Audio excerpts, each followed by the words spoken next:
About your SNAP benefits. Is the shutdown putting a pause on your food assistance? The new answer we got from experts tonight, plus the work happening in Argo to change the city's public nuisance plan. However, many neighbors are not happy about it. We'll tell you why first at 9. And your First Alert weather team is keeping an eye on Hurricane Melissa, the Category 5 storm barreling toward Jamaica, but could the impact affect us here at home? We're tracking the latest first at 9. Live on your side. First at 9 starts with First Alert weather. Starting tonight with First Alert meteorologist Tania Michelle tracking Hurricane Melissa. We see it there behind you, Tania, a massive Category 5 storm. I mean, this is a history storm in the making. Right now, a Category 5 is going to really be impacting the Caribbean from Jamaica to Haiti, Dominican Republic, Cuba. Right now, maximum sustained winds at 175 miles per hour. It's still further south and to the west of Jamaica right now, but the outer bands of this storm already impacting Jamaica and will continue to do so as the storm nears closer and closer within the next 24 to 48 hours. This is that 7 p.m. advisory. You can see the pressure, 909 millibars. Remember, the lower the pressure, the stronger the system. And that's going to be also determining those winds. Right now, winds are gusting up. Actually, it's not popping up there, but they're above 175 mile per hour wind gusts for sure with this system. It's expected to make landfall closer to around a Category 4 storm. It could make landfall as a Category 5. We'll only know when that happens. And then it's going to eventually cross over the Cuba and possibly impacting the Bahamas, Turk and Caicos.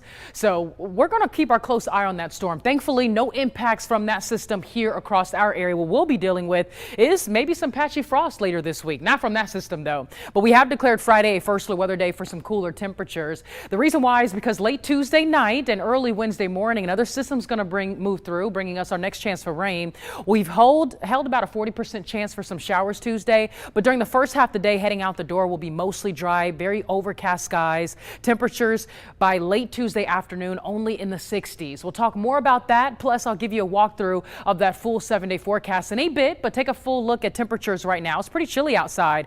50s across the board, 55 in Jefferson County, but we are dry. We'll see returning rain chances for the middle of the week that will eventually bring us some cooler air. I'll walk you through that full 7-day forecast in just a few minutes. All right, thanks, Tania. Well, it's week 4 of the government shutdown. Both sides still blaming the other.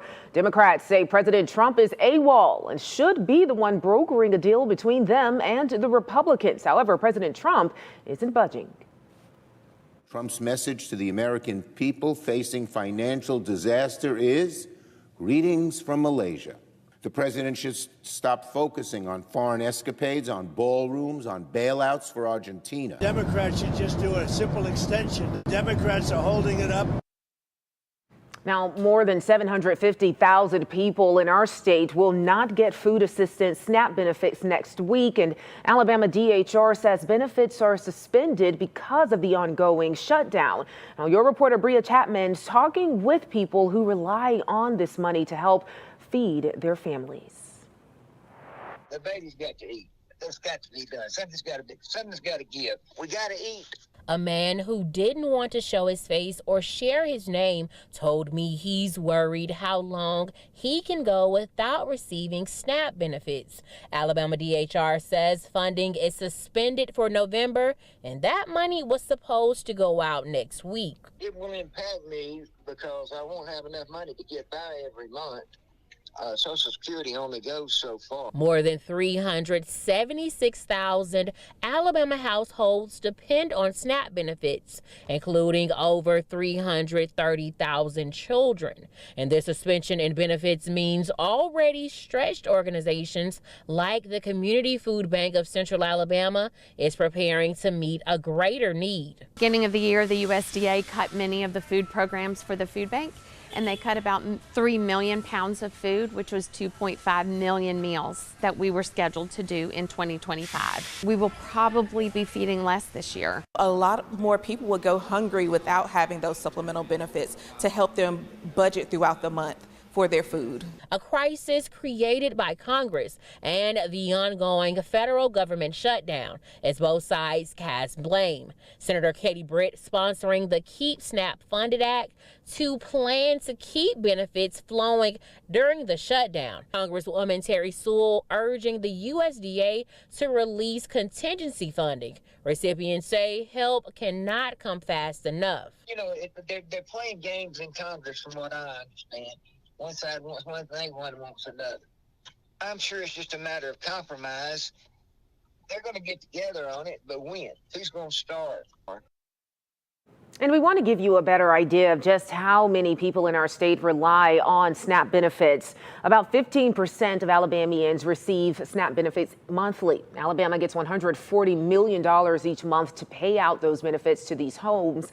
And nationwide, on average, the program gives about $187 per participant based on USDA data from 2024. Again, this comes as the government shutdown stretches into another week. It's now in its 27th day, with Republicans and Democrats so far unable to come to an agreement. Well, in other news, more than 3,000 flights were delayed across the U.S. today as more essential workers failed to show up to work. Delays come after backups at airports over the weekend. On Sunday, more than 8,700 U.S. flights were delayed. Now, this comes as air traffic controller shortages rise. Workers are set to miss their first full paychecks tomorrow. And first at 9, the city of Argo choosing not to move forward with an ordinance tonight meant to address dangerous buildings, abandoned cars, as well as litter and weeds across the city. Your reporter Lauren Harkson on your side with what went into this decision, Lauren, and what happens next. Yeah, Brittany, it was a packed house at the Argo City Council meeting tonight. A lot of people passionate about which way the council would sway. Ultimately, they decided to table the ordinance and cancel the public hearing tonight. Most councilors saying they need more time to research the 23-page document. None of it fits us. It's all too big for us, and we couldn't afford to enforce it. It would be a drain on the city.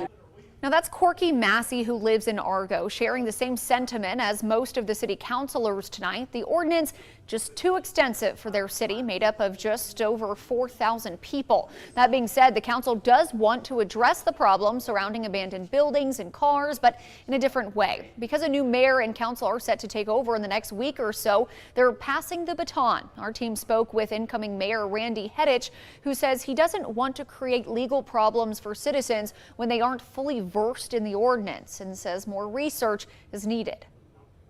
Well, rest assured, we're going to analyze it. We're not going to just arbitrarily approve something we don't know about. We're going to take their terms or their concerns into consideration and make sure we get a ordinance, if you will, that helps everybody, don't hurt anybody particularly. It's equally fair. Now, as you heard from the incoming mayor, he does plan on addressing the nuisance regulations in the future. Of course, we'll keep you updated as we learn more. Great. Thanks, Lauren. Well, first at 9, we're getting our first look at the mugshot of this off-duty Jefferson County Sheriff's deputy who is now charged in a multi-vehicle crash that hurt 3 people, including a 15-year-old. Tonight, Shamante Landfair is on administrative leave. She's charged with assault while under the influence. That crash happening on October 8th. Investigators say Landfair allegedly ran a light in a patrol unit with her emergency lights flashing when that crash happened. In other news, in Shelby County, a Columbiana police officer facing charges tonight for allegedly driving under the influence. Columbiana Police Chief Jeff Bowers confirming with us that Officer Alicia Simpson was arrested on October 22nd along Highway 70. Simpson was not on duty. She has been placed on administrative leave pending an investigation. Well, a Lincoln firefighter recovering right now after being hurt on the job. All of this happening last night at a house in the Eastland Shores community. The chief saying the fire was brought under control without much of an incident. One fireman was transported to the hospital for exhaustion, possible inhalation to be evaluated and monitored. He is stable. He will be fine. And we're told at this time that house is still smoking, so crews will have to wait until it cools down before starting their investigation. And developing right now, as many Jamaicans get out of the path of Hurricane Melissa, friends and family here in Alabama praying for their loved ones back home. The Category 5 storm packing winds upwards of 165 miles per hour. This could bring catastrophic damage to the island, including a 13-foot storm surge and up to 40 inches of rain. On top of the wind damage, the danger is the risk of massive flooding and landslides. The owner of a Jamaican restaurant in Huntsville saying she has family and friends back home taking shelter. She says there is fear, but they're a strong country and everyone is praying. This is forecast to be the worst. To me, it's like their Hurricane Katrina. It's that devastating. We are a strong country because even though we're so tiny, but we're strong. God is in everything that we do, so I put God first right now.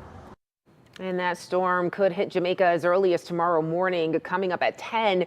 I'm talking to experts about the potential local impacts of Melissa. Tania?